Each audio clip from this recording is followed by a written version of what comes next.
வணக்கம் டீச்சர்ஸ், எல்லாரும் நல்லா இருக்கீங்க நினைக்கிறேன். நானுமே ரொம்பவுமே நல்லா இருக்கேன். எனக்கு ரொம்பவுமே கம்மியான நாட்கள் தான் இருக்கு. ஸோ இதுக்கப்புறம் புதுசாக படிக்கிறேன் அப்படின்னு சொல்லிட்டு பழசு ரிவிஷன் பண்ண மறந்துடாதீங்க.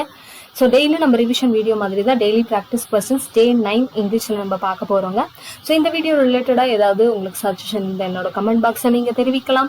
அண்ட் நம்மளோட சேனலும் வீடியோஸும் உங்களுக்கு பிடிச்சிருந்தா நம்மளோட சேனலை கொஞ்சம் சப்ஸ்கிரைப் பண்ணிக்கோங்க. அண்ட் நம்மளோட பிளேலிஸ்ட் செக் அவுட் பண்ணி பாருங்க. உங்களுக்கு தேவையான ரிவிஷன் வீடியோஸ் நிறைய நம்மளோட பிளேலிஸ்ட்ல உங்களுக்காக காத்துக்கிட்டு இருக்கு. சரி, டைம் வேஸ்ட் பண்ண வேணாம், வாங்க வீடியோக்குள்ள போகலாம். Daily practice question day 9. இதில் உங்களுக்கு ப்ரீவியஸ் இயர் கொஸ்டின் கவர் ஆகும், as well as book back questions and book internal கொஸ்டின்ல இதெல்லாம் கேட்க வாய்ப்புகள் இருக்கு அப்படின்றத எக்ஸ்பிளைன் பண்ணி ஓரளவுக்கு என்னால் முடிஞ்ச அளவுக்கு உங்களுக்கு இந்த வீடியோவை நான் போட்டிருக்கேன். ஃபர்ஸ்ட் சினானிம்ஸ் ஆண்டனிம்ஸ்ல கண்டிப்பாக ஒரு 2 to 3 கொஸ்டின்ஸ் நீங்க எதிர்பார்க்கலாங்க. சினானிம்ஸ்ல she gathered the information from the internet. இதுல gathered அப்படின்றதுக்கான மீனிங் என்னன்னு கேக்குறாங்க. gathered அப்படின்னு என்னன்னா collected. ஆண்டனிம்ஸ்ல a good diet is beneficial to health. beneficial அப்படின்னா என்னது, ஒரு பெனிஃபிட்டா இருக்கிறது. அதுக்கு ஆப்போசிட் என்னன்னு சொல்றாங்கன்னா harmful. ஓகேங்களா, harmful. Next, who is the inventor of saxophone? ஓகேங்களா, இது இந்த கொஸ்டின்லாம், இந்த ரெண்டு கொஸ்டின் எதை பத்தி அப்படின்னு பாத்தீங்கன்னா ஹெஃபோனிமஸ் வேர்ட்ஸ் அப்படின்னு சொல்லிட்டு சொல்லுவாங்க. அதாவது ஒரு வேர்டோடைய ஆரிஜின் இருக்கு இல்லையா, அந்த முதல்ல வந்து அது அந்த வேர்டு உருவாக காரணமா இருந்தவங்க யாரு அப்படின்றத படிக்கிறது தான் இந்த எப்போனிமஸ் வேர்ட் அப்படின்னு சொல்லிட்டு சொல்லுவாங்க.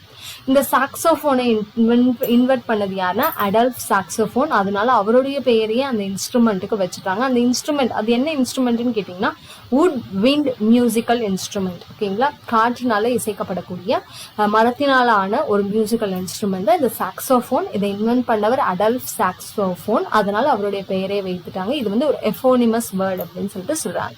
அதே மாதிரி இந்த பாய்காட் அப்படின்னா என்னது, ரெஃப்யூஸ், இந்த போராட்டம் அதெல்லாம் பண்ணுவாங்க இல்லையா, தடை பண்ணுவாங்க இல்லையா, அதுதான் பாய்காட். இது எதுல இருந்து வந்தது அப்படின்னு பாத்தீங்கன்னா கேப்டன் சார்லஸ் பாய்காட் அப்படின்ற ஒருத்தவர் வந்து யாருன்னா Irish land agent shunned by local tenant for refusing to lower their rents. முதல்ல இந்த கேப்டன் சார்லஸ் பாய்காட் தான் ஐரிஷ்ல வந்துட்டு இந்த போராட்டம் அப்படின்ற ஒன்றை வந்து பண்ணாரு. இந்த மாதிரி லேண்ட் ரெண்ட் எல்லாம் கம்மி பண்ணுங்கன்னு சொல்லிட்டு. அதனால அதுக்கப்புறம் அவருடைய பேரே இந்த மாதிரி யாரெல்லாம் போராட்டம் பண்றாங்களோ அதுக்கு வந்து பாய்காட் அப்படின்னு வச்சுட்டாங்க. ஸோ இது என்னன்னு சொல்லுவாங்கன்னா எப்போனிமஸ், அதாவது ஒரு வேர்டு எதுல இருந்து உருவாச்சு அப்படின்னு சொல்றது.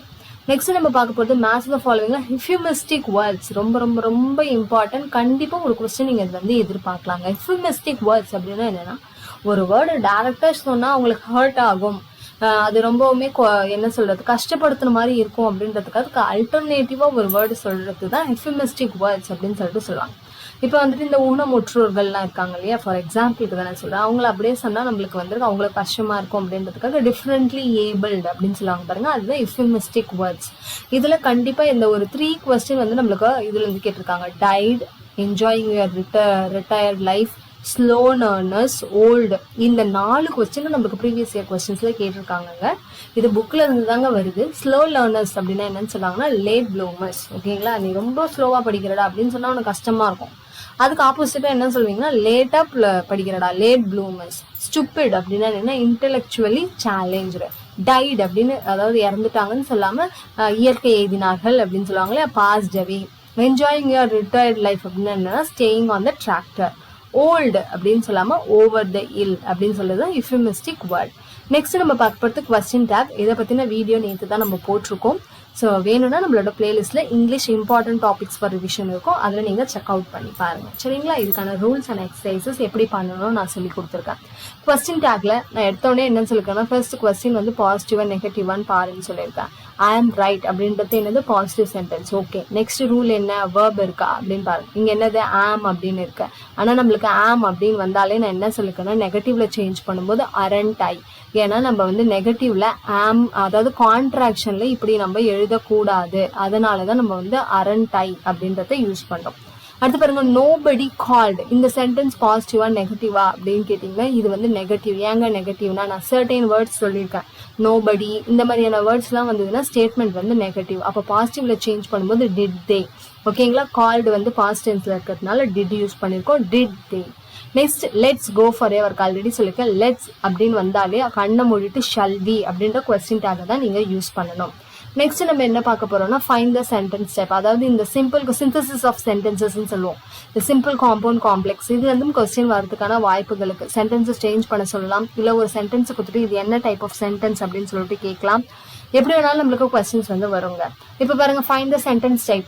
Man proposes but God disposes. என்ன டைப் ஆஃப் சென்டென்ஸ் சொல்றாங்கன்னா காம்பவுண்ட் சென்டென்ஸ். ஏன்னா ரெண்டு சென்டென்ஸ் இணைக்கிறதுக்காக நடுவுல வந்து பட் அப்படின்ற ஒண்ணு வந்திருக்கு. ஸோ இதுதான் நம்ம சொல்ல காம்பவுண்ட் சென்டென்ஸ். அதே மாதிரி the town in which I live is very large. இந்த which அப்படின்றது என்னன்னு சொல்றாங்கன்னா complex sentence. Okay, next my computer needs a break is the poem written by Chandini Govindan. இது வந்து ஒரு ப்ரீவியஸ் இயர் கொஸ்டின். ஓகேங்களா, இந்த போயம் எழுதுனது யாரு? சாந்தினி கோவிந்தன். நெக்ஸ்ட் சினானம்ல நம்ம என்ன பார்க்க போறோம்னா ட்ரெட்ஃபுல். ட்ரெட்ஃபுல் அப்படின்னா என்னன்னு சொல்றாங்கன்னா அன்பிளசன்ட். அடுத்து இது வந்து ஒரு previous year question. Gandhi biography Mahatma which was shortlisted for the August Prize 2008 is written by Zacco A. ஓகேங்களா, இவர் எழுதின ஒரு புத்தகத்துக்கு ஆகஸ்ட் பிரைஸ் 2008 வந்து ஷார்ட் லிஸ்ட் ஆயிருக்கு. அடுத்து Zacco A recent popular comic thriller என்னன்னு கேட்டாங்கன்னா மிஸ்டர் மெஜஸ்டிக்.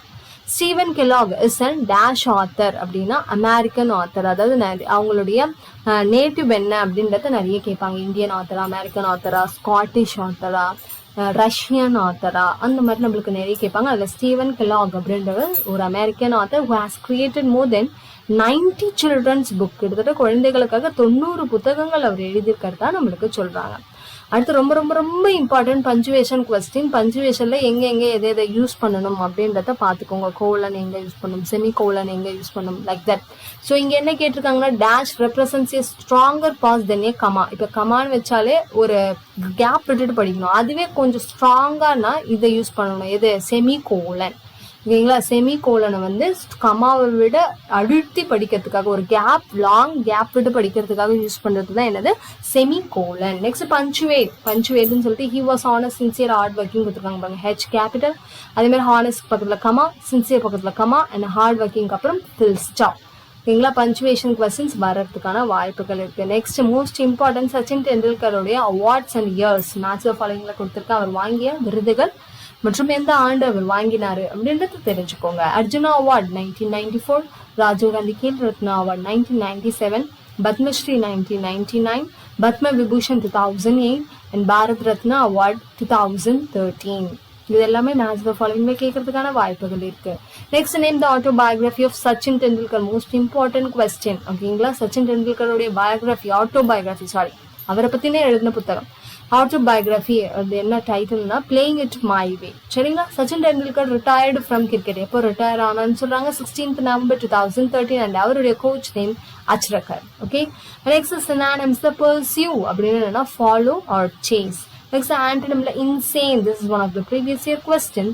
இன்சேன் அப்படின்னு என்னன்னா wise. Okay, insane that is wise. Next, the first Paralympic Games held in எங்கன்னா ரோம்ல 1960. ஆக்சுவலி இந்த பாராலிம்பிக் கேம்ஸ் யாருக்காக கண்டக்ட் பண்ணுவாங்கன்னா இந்த டிஃப்ரெண்ட்லி ஏபிள்டு இல்லை டிஃப்ரெண்ட்லி சேலஞ்சு பீப்புள் இருக்காங்க இல்லையா, அவங்களுக்காக கண்டக்ட் பண்ற ஒரு ஒலிம்பிக் கேம் தான் இந்த பாராலிம்பிக் கேம்ஸ் அப்படின்னு சொல்லிட்டு சொல்லுவாங்க. இந்த ஃபர்ஸ்ட் ரோம்ல 1960 தான் கண்டக்ட் பண்ணாங்கன்னு சொல்றாங்க. Next dash was a doctor at the Stoke Mandeville Hospital in England. யாருன்னா சர் லட்விக் கட்மேன். ஓகேங்களா, இது எல்லாமே லிசனிங்ல வரும். பட் லிசனிங்ல இருந்து நம்மளுக்கு கொஸ்டின்ஸ் கேட்டிருக்காங்கன்றதுனால தான் நான் அதுல இருந்து உங்களுக்கு கொஸ்டின்ஸ் எக்ஸ்பிளைன் பண்ணிட்டு இருக்கேன். Next we have been living in Chennai. Next நம்ம என்ன பார்க்க போறோம்னா இது ரொம்ப ரொம்ப இம்பார்ட்டன்ட். நெக்ஸ்ட் நம்ம பார்க்கக்கூடிய ஒரு 4 to 5 கொஸ்டின்ஸ், ஒரு 4 கொஸ்டின்ஸ் ரொம்பவுமே இம்பார்ட்டன்ட். என்னன்னா நீங்க எங்க ஃபார் யூஸ் பண்ணணும், எங்க சின்ஸ் யூஸ் பண்ணணும், எங்க பிட்வீன் யூஸ் பண்ணணும், எங்க அமாங் யூஸ் பண்ணணும் அப்படின்ற ஒரு விஷயம் தான் நம்ம பார்க்க போறோம். Okay, so we have been living in Chennai -8 years. இங்க சின்ஸ் வருமா ஃபார் வருமா நிறைய பேர் கன்ஃபியூஸ் ஆகிற ஒரு விஷயம் இதுதாங்க. சின்ஸ் போடணுமா இல்ல ஃபார் போடணுமானே எங்களுக்கு தெரியலங்க அப்படின்னா ரொம்ப சிம்பிள். ஃபார் அப்படின்னா நம்மளுக்கு வந்துட்டு ஒரு இது சொல்லிடுவாங்க, இத்தனை வருஷம் அத்தனை வருஷம் அப்படின்னு சொல்லிட்டு ஒரு இது கொடுத்துருவாங்க நம்மளுக்கு. ஓகேங்களா, ஒரு பெரிய ஒரு விஷயம் மாதிரி சொல்லிடுவாங்க. அதுவே சின்ஸ் அப்படின்னா ஒரு பர்டிகுலர் இதுவை சொல்லுவாங்க. ஃபார் எக்ஸாம்பிள் சின்ஸ் 1930 அப்படின்னு ஒரு பர்டிகுலர் இயர், இல்லை சின்ஸ் ஜனவரி ஒரு பர்டிகுலர் மந்த், இல்லை சின்ஸ் சண்டே. ஸோ ஒரு இப்போ இயர்ஸ் அப்படின்னும் போது ஒரு 8 year 5 year அப்படின்னு சொன்னாங்கன்னா அது நிறைய இருக்குது இல்லையா, அது பர்டிகுலராக சொல்லலை. இதுவே வந்து ஒரு பர்டிகுலராக சொல்கிறாங்க, ஒரு என்ன சொல்லுவாங்க இயர்ஸ் அப்படின்னும் போது ஒரு இயரை கொடுக்கறது, இல்லை மந்த் அப்படி 8 months அப்படின்னா இங்கே ஃபார் யூஸ் பண்ணோம். அதுவே ஒரு பர்டிகுலர் மந்த் ஜனவரி அப்படின்னு ஒரு பர்டிகுலராக ஒரு விஷயம் சொன்னாங்க சின்ஸ் யூஸ் பண்ணோம். அதுவே வந்துட்டு ஒரு குரூப்பாக நிறைய ஆண்டுகள் அந்த மாதிரி சொல்கிற மாதிரி இருந்தால் அங்கே ஃபார் யூஸ் பண்ணோம். For example we have been living in Chennai for 8 years. அதே பாருங்க the construction of this building has been going on since January. ஏன் இங்கே ஜனவரி அப்படின்னு பர்டிகுலராக ஒன்று சொல்லிட்டாங்க. பர்டிகுலராக ஒரு இயர், பர்டிகுலராக ஒரு மந்த், பர்டிகுலராக ஒரு டேட்டு, பர்டிகுலராக ஒரு டே அந்த மாதிரி சொல்லிட்டாங்கன்னா அங்கே சின்ஸ் யூஸ் பண்ணுங்க. அப்படி கொடுக்கலங்க அப்படின்னா அங்கே ஃபார். நெக்ஸ்ட் அதே மாதிரி நம்ம பார்க்க போகிறதுனா the difference between and among. சரிங்களா, பிட்வீன் அண்ட் அமாங்கான ஒரு டிஃப்ரென்ஸ் அதுதாங்க நம்ம இப்போ பார்க்க போகிறோம். Okay fine. ஸோ என்னன்னு பாருங்க. பிட்வீன் எங்கே யூஸ் பண்ணும் அண்ட் அமாங் எங்கே யூஸ் பண்ணும். The final match will be held between India and Australia. எப்படி ஃபாரின் சின்ஸ் பார்த்தோமோ அதே மாதிரி தான். பிட்வீன் அப்படின்னா பர்டிகுலராக இவங்களுக்கும் அப்படின்னு சொன்னால் அது பிட்வீன். அதுவே அமாங் எங்கே யூஸ் பண்ணோன்னா ஒரு குரூப் ஆஃப் பீப்புளுக்கு இதை நீ பிரித்து கொடுறா. கிளாஸில் ஒரு 20 பேர் இருக்காங்களா, 20 பேருக்கு இது பிரித்து கொடு. அந்த மாதிரி ஒரு குரூப் ஆஃப் பீப்புள் சொன்னோன்னா அங்கே அமாங். அதுவே பர்டிகுலராக இவங்களுக்கும் ஆஷாக்கும் ராணிக்கும் கொடு. ஸோ ஒரு பர்டிகுலராக சொல்லும்போது அங்கே பிட்வீன் இந்தியா அண்ட் ஆஸ்திரேலியா. இந்த sailors divided the money among themselves. இப்போ sailors அப்படின்னும் போது நிறைய பேர், அந்த நிறைய பேர் வந்து அவங்களோட பணத்தை வந்து பிரிச்சுக்கிட்டாங்க. ஸோ நிறைய பேரை குறிப்பிடும் போது அங்கே among, ஒரு பர்டிகுலராக ஒரு 2 பேரை குறிப்பிடும் போது அங்கே between யூஸ் பண்ணணும். Next question, Stopping by Woods on a Snowy Evening is a poem written by whom? Important question, Robert Frost. ஓகேங்களா, ராபர்ட் ஃப்ராஸ்ட். நெக்ஸ்ட் கொஸ்டின் வந்து எனக்கு வீடியோக்குள்ள கவர் ஆகலை, அதையும் நான் உங்களுக்கு எக்ஸ்பிளைன் பண்ணிடுறேன், நீங்கள் வந்து கேட்டுக்கோங்க.